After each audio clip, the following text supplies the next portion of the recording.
17 men in tuxedos gathered around a monument in Washington's Southwest Waterfront Park to honor a 107-year-old sacrifice. They are members of the Titanic Men's Society, a private club of mostly retired broadcast newsmen who meet every year to pay tribute to the heroes who let women and children board the Titanic's lifeboats first. Inscribed on the memorial are the words, "To the brave men who perished in the Titanic, April 15, 1912. They gave their lives that women and children might be saved." Society members in their formal wear had eaten a dinner of filet mignon and potatoes, same as the last meal served in the first class of the ship, before surrounding the memorial for cigars and champagne toast. They were joined by about 50 onlookers, mostly from boys' private school in the area. They rang a bell, laid a wreath, and in their toast to these brave men, several mentioned the secluded, forgotten spot where the memorial now sits. It's such an odd location that a Washington resident, Jeff Comer, recently wrote to ask the Post, "What is the story behind the Titanic Memorial? How did it get to be there, and can't we find a better spot for it?"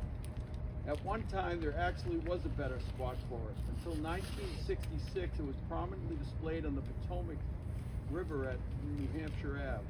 It was moved to its current location to make way for the Kennedy Center. Fundraising for the memorial statue began soon after more than 1,500 were killed when the famous ship hit an iceberg in the North Atlantic and sank a few hours later. Women across the country donated to the Women's Titanic Memorial Association. The statue was designed by Harris Gertrude Vanderbilt Whitney, great aunt of Anderson Cooper, the newscaster, and sculpted from granite by John Horrigan with a base from Henry Bacon, designer of the Lincoln Memorial.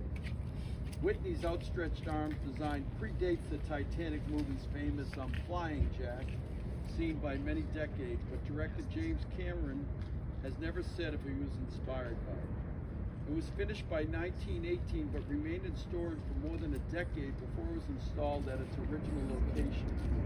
President Herbert Hoover and First Lady Lou Hoover attended the unveiling ceremony in 1931. The memorial's heartfelt tribute to the men who sacrificed their lives isn't hyperbole. In 2012, Swedish researchers found that the concept of women and children first hasn't been adhered to at all in maritime disasters, with the glaring exception of the Titanic and the Berkeley. Of the passengers on board, 70% of women, but only 20% of the men survived.